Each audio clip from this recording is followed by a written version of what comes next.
ሰላም ውድና የተከበራችሁ አድማጮች እንዴት ናችሁ? ዕለታዊውን አጫጭር የስፖርት መረጃዎች ይዤላችሁ ቀርቤያለሁ። ለቻናሌ አዲስ ከሆናችሁ ሰብስክራይብ ማድረጉን እንዳትረሱ፣ እንዲሁም ላይክ እና ሼር ማድረጉ እያልኩኝ አሁን በቀጥታ ወደ ዛሬዎቹ መረጃዎች አልፋለሁ። አሰልጣኝ አርኔ ስሎት የሰሜን እንግሊዝ ምርጥ አሰልጣኞች ተብሎ ቢመረጥም በፕሮግራሙ ላይ ግን ተገኝቶ ሽልማቱን እንዳልተቀበለ ተረጋግጧል። ሊቨርፑሎች በሳምንቱ መጨረሻ 3-0 በሆነ ውጤት በኖቲንግሃም ፎረስት መሸነፋቸውን ተከትሎ አሰልጣኙ ታዲያ በቦታው ተገኝቶ ሽልማቱን መውሰድ አግባብነት አለው ብሎ ባለማመኑ ከሽልማት ስነ ስርዓቱ ላይ መቅረቱ ነው የተገለጸው። የሰሜን እንግሊዝ የዓመቱ የጸሐፊዎች ምርጥ አሰልጣኝ በመባል ነው የተመረጠው። ሊቨርፑል በ2024-25 የውድድር ዓመት የፕሪሚየር ሊግ ዋንጫን እንዲያሸንፍ በመርዳቱ ማለት ነው። ሊቨርፑሎች ዘንድሮ በ12 የፕሪሚየር ሊግ ጨዋታዎች 6ቱን ተሸንፈዋል። በአሁኑ ሰዓት 11ኛ ደረጃ ላይ ይገኛሉ። ከዛ በተረፈም ታዲያ ካለፉት 7 ጨዋታዎች ደግሞ 6ቱን መሸነፋቸው ለሊቨርፑሎች ታዲያ መጥፎ ጊዜ ላይ ነው የሚገኙትና በእነዚህ አይነት ሁኔታ ላይ አሰልጣኝ አርኔ ስሎት በቦታው ተገኝቶ ሽልማቱን መቀበሉ ትክክል ነው ብሎ ባለማመኑ ቦታው ላይ ቀርቷል። በምትኩ ታዲያ ጋሪ ማካሊስተር የቀድሞ የሊቨርፑል ተጫዋች ማለት ነው በቦታው በመገኘት ሽልማቱን በመረከብ አሰልጣኙ ሽልማቱን በማሸነፉ ደስተኛ ነው በማለትም ገልጿል። በቅርቡ ታዲያ ሊቨርፑሎች በርካታ ውጤቶችን በመጣል ላይ ይገኛሉ። በተከታታይም 3-0 በሆነ ውጤት ተሸንፈዋል። አሰልጣኙም ለሽንፈቱ ሙሉ ኃላፊነቱን ወስዷል። በቦታው ላይ ግን ተገኝቶ ሽልማቱን ለመቀበል ፈቃደኛ አልሆነም። በቀጣይ ታዲያ ሊቨርፑሎች በሻምፒዮንስ ሊግ PSV የሚገጥሙ ይሆናል።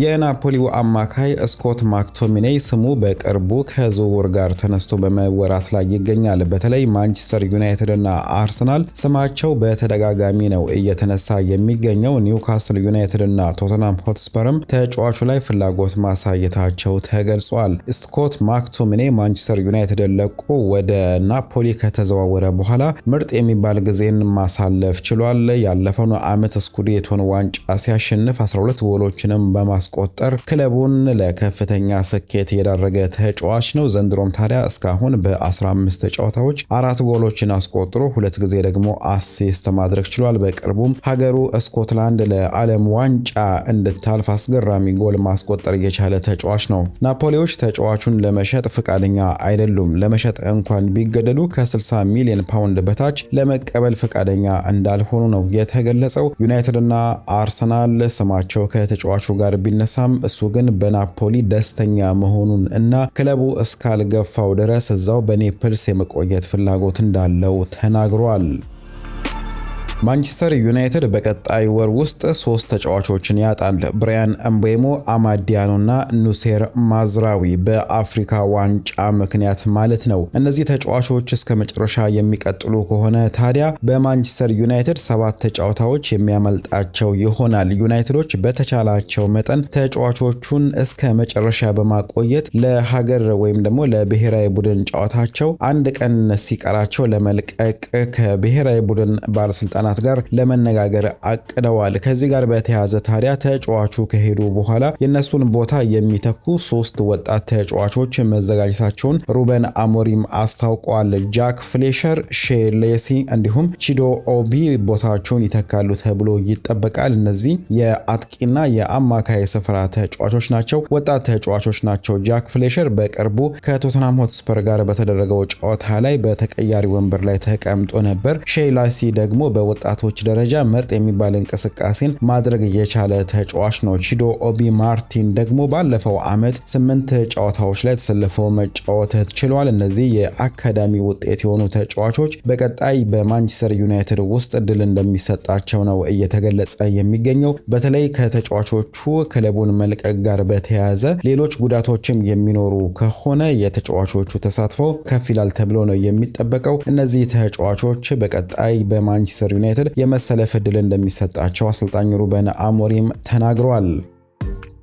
አሰልጣኝ ሩበን አሞሪም አሁንም ስለ ማኑኤል ኡጋርቴ ተናግሯል። ተጫዋቹ ብቃቱን ማሳደግ እንዳለበትና በተለይ በልምምድ ቦታ ላይ የሚያደርገውን ነገር ማሻሻል እንደሚኖርበት ነው የተናገሩት። በቅርቡ ተጫዋቹ ለማንቸስተር ዩናይትድ ለመጨረሻ ጊዜ በቋሚ አሰላለፍ ውስጥ ገብቶ የጀመረው 3-1 በሆነ ውጤት በብሬንትፎርድ ሲሸነፉ ነው። ከዛ በኋላ ታዲያ ተጫዋቹ እየተቀየረ ነው ወደ ሜዳ በመግባት ላይ የሚገኘው። ብሩኖ ፈርናንዴሽ እና ካዜሚሮ የአሰልጣኝ ሩበን አሞሪም ተመራጭ ተጫዋቾች ናቸው። ለሀገሩ ዩራጓይም ታዲያ በቅርቡ ጥሩ የሚባል እንቅስቃሴን አላደረገም። ሀገሩ በአሜሪካ 5-1 በሆነ ውጤት ስትሸነፍ ማለት ነው። አሰልጣኝ ሩበን አሞሪም ተጫዋቹ እያጋጠመው ያለውን የብቃት መውረድ ከግምት ውስጥ በማስገባት ወደ ቀድሞ ብቃቱ ለመመለስ እንደሚረዳውም ነው የተናገረው። ከዛ በተረፈ ግን ኡጋርቴ ራሱን ማሻሻል ይኖርበታል። በልምምድ ቦታ ላይ ራሱን ከፍ አድርጎ ልምምዶችን መስራት ይኖርበታል ሲል ነው የገለጸው። ሁሉም ተጫዋቾች ታዲያ ብቃታቸው ሊወርድ ይችላል። ብቃታቸውን ለማስተካከል ጠንክረው መስራት ይኖርባቸዋል። በተለይ ደግሞ በልምምድ ቦታ ላይ ጠንክረው መስራት ይኖርባቸዋል ሲል ነው አሰልጣኝ ሩበን አሞሪም የተናገረው። በቅርቡ ማንቸስተር ዩናይትድ እንደ ቡድን መሻሻሎችን አሳይቷል። ነገር ግን አሁንም የምንፈልገው ደረጃ ላይ አልደረስንም ሲል ነው አሰልጣኙ የተናገረው። ያለፉትን 2 ጨዋታዎች በአቻ ውጤት ማጠናቀቃቸው ይታወቃል። ዛሬ ደግሞ ምሽት ላይ ኤቨርተንን ያስተናግዳሉ። አርሰናል አንድ ትልቅ ችግር አለበት ይላል የቀድሞ የማንቸስተር ዩናይትድ ተጫዋች የነበረው ጋሪ ኔቨል። አርሰናሎች ምርጥ ስኳድ አላቸው፣ ጠለቅ ያለ የስኳድ ስፋትም አላቸው። ቶተንሃም ሆትስፐርን 4-1 በሆነ ውጤት አሸነፈው። አርሰናሎች በ6 ነጥብ ልዩነት ሊጉን መምራት ከጀመሩ በኋላ ታዲያ ክለቡ አንድ ትልቅ ችግር አለበት ሲል ነው ጋሪ ኔቨል የተናገረው። ከዛ አስቀድሞ ግን አርሰናሎች ያለ ጋብሪኤል ማጋሌሽ፣ ማርቲን ኦዴጋርድ፣ ቪክቶር ዮኮሬሽ፣ ካይ ሃቨርስ እንዲሁም ጋብሪኤል ጄሱስ ጨዋታውን ተቆጣጥረው ማሸነፋቸው ምን ያህል የስኳድ ጥልቀት እንዳላቸው ያሳያል ሲል ነው የገለጸው። የተቀያሪ ተጫዋቾችን እንኳን ብትመለከቱ ማይልስ ሉዊስ ስኬሊ፣ ኖኒ ማድዊኬ፣ ጋብሪኤል ማርቲኔሊ እና ቤን ዋይት የመሳሰሉ ተጫዋቾች ነበሩ ያሉት ሲል ነው የገለጸው። ስለዚህ በየቦታው አርሰናሎች ምርጥ ስብስብ አላቸው። የተጎዱ ተጫዋቾች ተመልሰው ሲጫወቱም ደግሞ ከዚህም በላይ ስኳዱ ስፋቱ የሚታይ ነው የሚሆነው። ነገር ግን በክለቡ ውስጥ አንድ የማይቀየርና የማይተካ ተጫዋች አለ።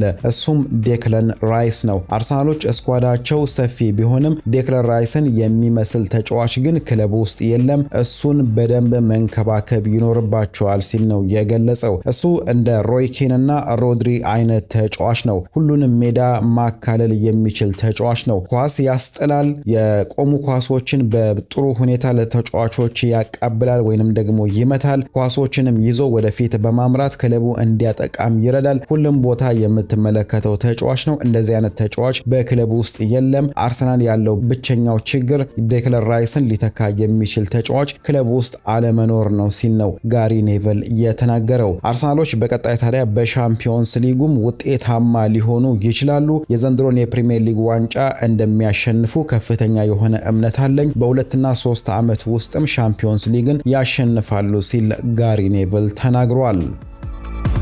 የቀድሞ የአርሰናል ተጫዋች የነበረው ኢያን ራይት ደግሞ ኤብሪቼ ኢዜን አድንቆታል። በትላንትናው ዕለት አርሰናሎች 4-1 በሆነ ውጤት ሲያሸንፉ ሃትሪክ ማስቆጠር የቻለውን ኤብሪቼ ኢዜ ወደ ክለቡ ሲመጣ ታዲያ የመጀመሪያውን ኢንተርቪው ያደረገለት እንዲሁም የማስተዋወቂያ ቪዲዮም የሰራለት ታዲያ ኢያን ራይት ነው። ኢያን ራይት የክሪስታል ፓላስ ተጫዋች ነበር። ኤብሪቼ ኢዜም ከክሪስታል ፓላስ ነው ወደ አርሰናል የመጣውና ከዚህ ጋር በተያያዘ ስለ ተጫዋቹ ሲጠየቅ ታዲያ ኤብሪቼ ኤዜ እንደዚህ እንደሚሆን እርግጠኛ ነበርኩኝ። ተጫዋቹ ግን እያሳየ ያለው ብቃት ምን ያህል ለክለቡ ጠቀሜታ እንዳለው የውድድር ዓመቱ መጨረሻ ላይ ነው የሚታየው ሲል ነው የገለጸው። በአጠቃላይ ተጫዋቹ በትላንትናው ጨዋታ ላይ 100% ድሪብል ያደረጋቸውን ኳሶች አሳክቷል። ከተከራቃኝ ተጫዋቾች ጋር ያደረገውን ትግል ከ10 7ቱን ማሸነፍ ችሏል። 4 ኳሶችን አስጥሏል። 2 ደግሞ ማጨናገፍ ችሏል።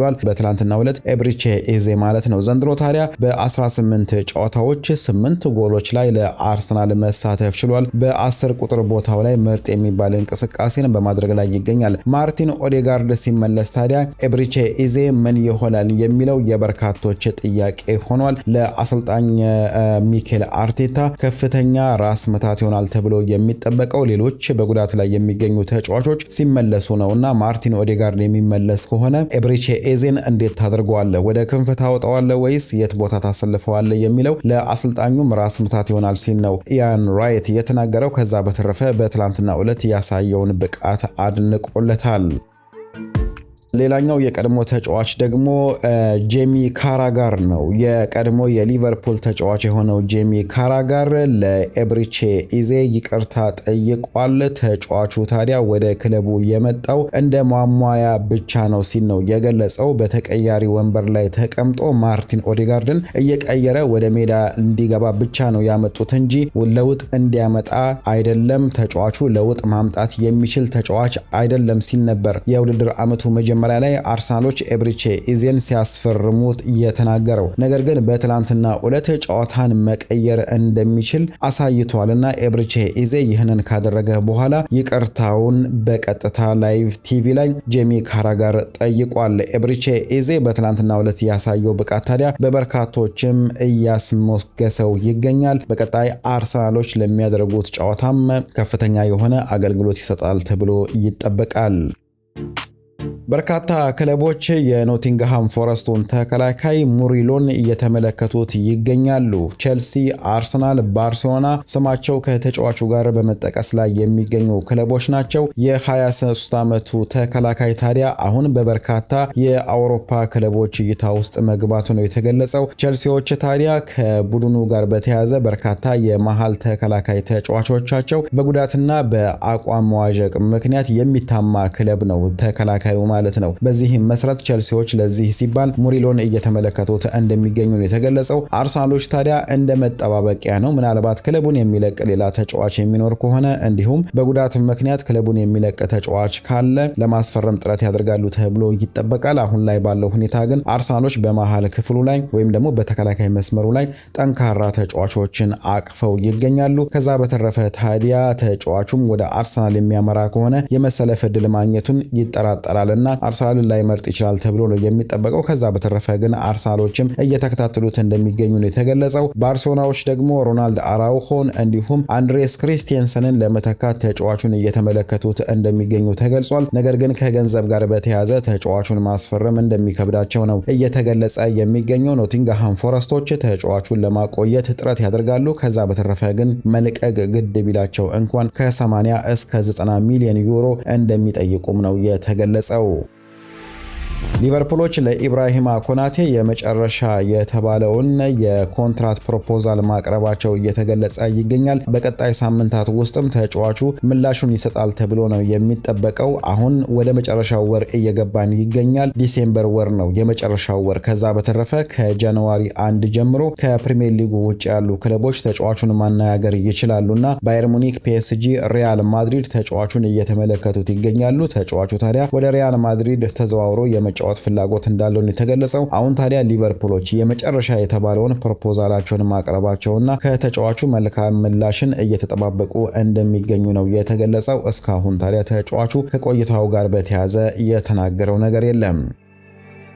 ሌላኛው ተከላካይ ደግሞ የባየር ሙኒኩ ዳዮት ኦፓሚካኖ ነው። ዳዮት ኦፓሚካኖም ስሙ ከዝውውር ጋር እየተነሳ ይገኛል። ቢሆንም ግን ተጫዋቹ በባየር ሙኒክ ደስተኛ መሆኑን ተናግሯል። 4 ዓመታትን ከቡንደስሊጋው ክለብ ጋር አሳልፏል። አሁን የ6 ወር ኮንትራት ብቻ ነው የሚቀረውና እስከ ጥር 1 የማይፈርም ከሆነ ከዛ በኋላ እሱም ታዲያ ክለቦችን ማነጋገር የሚችል ይሆናል። ሪያል ማድሪድ፣ ኢንተር ሚላን፣ ሊቨርፑልና ቼልሲ ስማቸው ከተጫዋቹ ጋር እየተጠቀሱ የሚገኙ ክለቦች ናቸው። ባየር ሙኒኮች ታዲያ ተጫዋቹን አሁን ላይ የ6 ወር ኮንትራት እየቀረው እንኳን 60 ሚሊዮን ዩሮ የገመቱት ተጫዋች ነው በጥር የዝውውር መስኮት የሚሸጡት ከሆነ ማለት ነው። ይህ ግን የባየር ሙኒኮች እቅድ እንዳልሆነ ነው የተገለጸው። ተጫዋቹን በአሰልጣኝ ቪንሰንት ኮምፓኒ ስር የመሰለፍ ዕድል በማግኘቱ ደስተኛ መሆኑን ነው የገለጸው። ከዛ በተረፈ ግን በባየር ሙኒክ ደስተኛ ነኝ፣ ነገር ግን የወደፊት ቆይታዬን የምወስነው ብቻዬን አይደለም ሲል ተናግሯል። ስለዚህ ቤተሰቦቹ እንዲሁም ወኪሎቹ በተጫዋቹ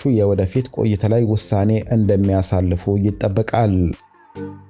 ሪያል ማድሪዶች አሁንም ማሸነፍ አቅቷቸዋል። በትላንትናው ዕለትም ከኤልቼ ጋር ያደረጉትን ጨዋታ ሁለታቻ በሆነ ውጤት አጠናቀዋል። በትላንትናው ዕለት አሰልጣኝ ሻቢ አሎንሶ ስኳዱን ቀይሮ ነበር ወደ ሜዳ የገባው። ትሬንት አሌክዛንደር አርኖልድ፣ ዳኒ ሴባዮስ እና ሮድሪጎ በቋሚ አሰላለፍ ውስጥ ገብተው ጀምረዋል። መጀመሪያ አካባቢም ታዲያ የጎል ዕድሎችን መፍጠር ችለው ነበር ሪያል ማድሪዶች በኪሊያን ምባፔ አማካኝነት፣ ነገር ግን ሳይጠቀሙበት ቀርተዋል። ከእረፍት መልስ አሌክስ ፌባስ የቀድሞ የሪያል ማድሪድ አካዳሚ ውጤት የሆነው ተጫዋች ለኤልቼ የመጀመሪያውን ጎል ያስቆጠረ ሲሆን ዲን ሂውሰን ሪያል ማድሪዶችን አቻ አድርጎ ነበር ከትሬንት አሌክዛንደር አርኖልድ የተመታውን ማዕዘን ምት በመጠቀም ማለት ነው። ብዙም ሳይቆዩ አሁንም በሌላኛው የቀድሞ የሪያል ማድሪድ ተጫዋች አልቫሮ ሮድሪጌዝ አማካኝነት ኤልቼዎች 2-1 መምራት ችለው ነበር። ነገር ግን መጨረሻ አካባቢ ላይ ጁድ ቤሊንግሃም ባስቆጠራት ጎል ሁለታቻ በሆነ ውጤት አጠናቀዋል። ሪያል ማድሪዶች ታዲያ አሁንም ላሊጋውን እየመሩ ይገኛሉ። ነገር ግን ከባርሴሎና ያላቸው የነጥብ ልዩነት 1 ነጥብ ብቻ ነው። በ32 ነጥብ ነው እየመሩ የሚገኙት። ባርሴሎና ደግሞ በ31 ነጥብ እየተከተለ ይገኛል። ሪያል ማድሪዶች በተከታታይ ውጤት ርቋቸዋልና ሻምፒዮንስ ሊጉን ጨምሮ ያለማሸነፍ ሪከርዳቸው አሁን ወደ 3 ቀጥሏል ማለት ነው። በላሊጋውም 2 ጨዋታዎችን በአቻ ውጤት አጠናቀዋል። በትናንትናው ዕለት ታዲያ የኤልቼው ተጫዋች ቪክቶር ቸስት በመጨረሻው ደቂቃ ላይ በቀይ ካርድ ከሜዳ ተሰናብቷል።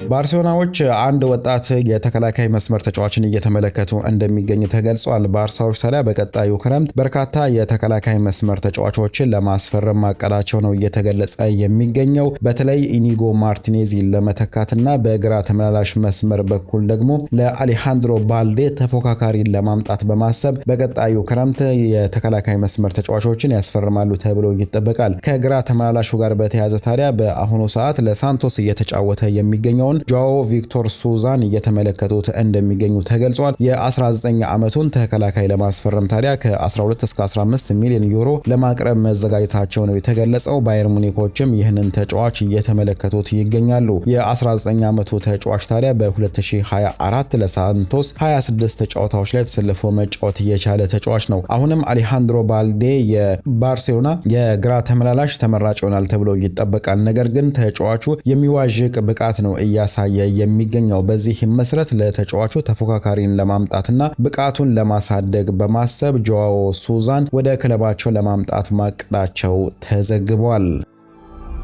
ኤሲ ሚላን ኢንተር ሚላንን 1-0 በሆነ ውጤት አሸንፏል። በደርቢ ዴላ ማዶኒና ታዲያ በትላንትናው ምሽት በተደረገው የሴሪአ ጨዋታ ክሪስቲያን ፑሊሲች ባስቆጠራት ብቸኛ ጎል ነው ኤሲ ሚላኖች የከተማ ተቀናቃኛቸውን ኢንተርን 1-0 በሆነ ውጤት ያሸነፉት። ማይክ ማኛን ደግሞ ከሃካን ቻሎንሆግሉ የተመታውን የፍጹም ቅጣት ምት በማዳን ክለቡ ውጤታማ ሆኖ እንዲጨርስ ረድቷል።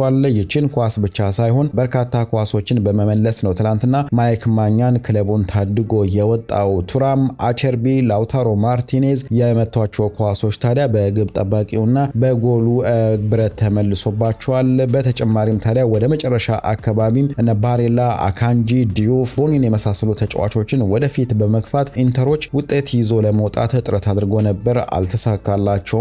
በኢንተር ሚላን 1-0 በሆነ ውጤት ተሸንፈው የትላንትናውን የሴሪአ ጨዋታቸውን አጠናቋል ማለት ነው። በትናንትናው ዕለት ታዲያ ኢንተሮች በርካታ ሙከራዎችን ሲያደርጉ ነበር። በአጠቃላይ 20 ሙከራዎችን ያደረጉ ሲሆን 6ቱ ኢላማውን እየጠበቀ ነው። ኤሲ ሚላኖች 7 ሙከራዎችን ነው ያደረጉት፣ 3ቱ ነው ኢላማውን እየጠበቀው። የትላንትናውን ውጤት ተከትሎ ታዲያ ኤሲ ሚላኖች ወደ ሁለተኛ ደረጃ ከፍ ማለት ችለዋል። ከናፖሊ ጋር ተመሳሳይ ውጤት ይዘው በጎል ክፍያ ተሽለው ሁለተኛ ደረጃ ላይ ተቀምጠዋል በ25 ነጥብ ማለት ነው። ኢንተር ደግሞ በ24 ነጥብ አራተኛ ደረጃ ላይ ይገኛል። ሮማ በ27 ነጥብ ሴሪአውን በመምራት ላይ ይገኛል። ኢንተር ማያሚ ትላንት ምሽት ላይ ከእኩለ ሌሊት በኋላ ከሲንሲናቲ ጋር ባደረገው ጨዋታ ላይ እና 4-0 በሆነ ውጤት ባሸነፉበት ጨዋታ ሊዮኔል ሜሲ በ19ኛው ደቂቃ ላይ ጎል ያስቆጠረ ሲሆን ሌሎቹንም ኳሶች ታዲያ አሲስት አድርጓል። ሶስቱንም ቀሪዎቹን ኳሶች አሲስት ያደረገው ሊዮኔል ሜሲ ነው። በዚህም ሊዮኔል ሜሲ ታዲያ 896ኛ ጎሉን ማስቆጠር ችሏል። በሳውዲ ፕሮ ሊግ በትላንትናው ዕለት በተደረገው ጨዋታ አልናስር 4-1 በሆነ ውጤት አልከሊጅን ማሸነፍ ችሏል። በዚህም በ27 ነጥብ በ4 ነጥብ ልዩነት አልናስሮች መሪነታቸውን አስጠብቀው ቀጥለዋል።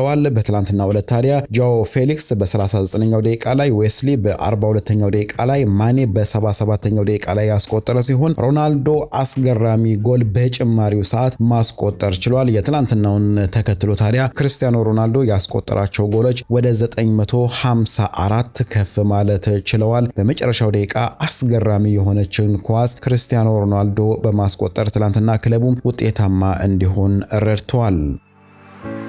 ዛሬ በእንግሊዝ ፕሪሚየር ሊግ አንድ ጨዋታ ይደረጋል። ምሽት ላይ ማንቸስተር ዩናይትድ ኤቨርተንን የሚያስተናግድ ነው የሚሆነው። አሰልጣኝ ሩበን አሞሪም ታዲያ የአንድ ዓመት ቆይታቸውን በድል ለማክበር ዛሬ ኤቨርተንን የሚያስተናግዱ ይሆናል። ዩናይትዶች ታዲያ በኦልትራፎርድ 4 ጨዋታዎችን በተከታታይ ማሸነፋቸው ይታወሳል። ይህ ታዲያ ከ2023 በኋላ ያስመዘገቡት የቅርብ ጊዜ ሪከርዳቸው ነውና ይህንን ሪከርድ ማስቀጠል ነው የሚፈልጉት። ማንቸስተር ዩናይትዶች ዘንድሮ በመጀመሪያው አጋማሽ ወይም ደግሞ ከእረፍት በፊት ያላቸው ሪከርድ ጥሩ የሚባል ነው። 11 ጎሎችን ያስቆጠሩ ሲሆን 4 ጎል ብቻ ነው የተቆጠረባቸው። ነገር ግን ከእረፍት መልስ በርካታ ጎሎችን እያስተናገዱ ይገኛሉ። 14 ጎሎች ናቸው ከእረፍት መልስ የተቆጠረባቸውና ይህንን ማስተካከል እንደሚኖርባቸው እየተገለጸ ይገኛል። ከዛ በተረፈ ማንቸስተር ዩናይትዶች ከ80ኛው ደቂቃ በኋላ ደግሞ ጎሎችንም በማስቆጠር ምርጥ የሚባል ሪከርድን አስመዝግበዋል። ካለፉት 4 ጨዋታዎች በሶስቱ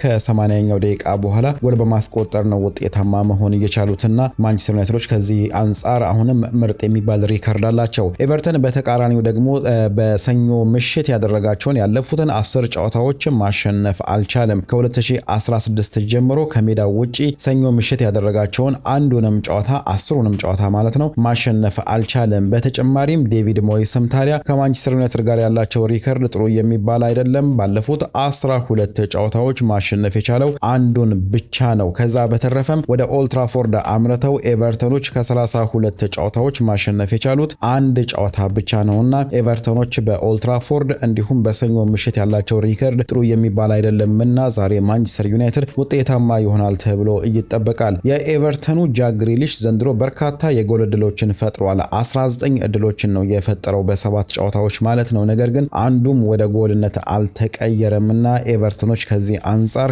መሻሻል እንዳለባቸው ነው እየተገለጸ የሚገኘው። በርካታ ተጫዋቾች ታዲያ በጉዳት ምክንያት ይህ ጨዋታ ሊያመልጣቸው ይችላል። በኤቨርተን በኩል ብራንዝዌይት ይህ ጨዋታ የሚያመልጠው ሲሆን ፓተርሰን አጠራጣሪ መሆኑን የተገለጸው። በማንቸስተር ዩናይትድ በኩል ማጓየር፣ ሴስኮ እንዲሁም ማቴዎስ ኩኛ ይህ ጨዋታ ያመልጣቸዋል። ማይኖ ሊመለስ ይችላል፣ በኋላ ምርመራ ይደረግለታል ነው የተባለው። ሊሳንድሮ ማርቲኔዝ ግን የመሰለፍ ዕድል ሊያገኝ እንደሚችል ነው የተገለጸው። የማንቸስተር ዩናይትዶች የዘንድሮ ምርጥ ተጫዋች ታዲያ ብራያን ኤምቤሞ ነው። 6 ጎሎች ላይ መሳተፍ ችሏል ዘንድሮ ማለት ነው። ነገር ግን ከኤቨርተን ጋር በብሬንትፎርድም እያለ 8 ጨዋታዎችን ተጫውቶ አንድም ጎል አላስቆጠረም እንዲሁም አሲስት አላደረገምና ዛሬ ያንን ነገር ይቀይራል ተብሎ ይጠበቃል። ኤቨርተኖች ባለፈው ፉልሃምን 2-0 በሆነ ውጤት አሸንፈው ነበር። ነገር ግን በሰኞ ምሽት ውጤታማ ሆነው አያውቁም በ10 ጨዋታዎች ማለት ነው። ኦልትራፎርድም ከባድ ሜዳቸው ነውና ይህንን እንዴት ይወጡታል የሚለው በኋላ የሚታይ ይሆናል። እንዳጠቃላይ ዛሬ ምሽት ላይ የሚደረገው የማንቸስተር ዩናይትድ እና የኤቨርተን ጨዋታ ምሽት 5 ሰዓት ላይ የሚጀመር ይሆናል። እንግዲህ አድማጮች ለዛሬ ያዘጋጀውላችሁን አጫጭር መረጃዎች በዚሁ ያጠናቅቄያለሁ። በቀጣይ በሌላ ፕሮግራም እስክንገናኝ ደህና ቆዩኝ።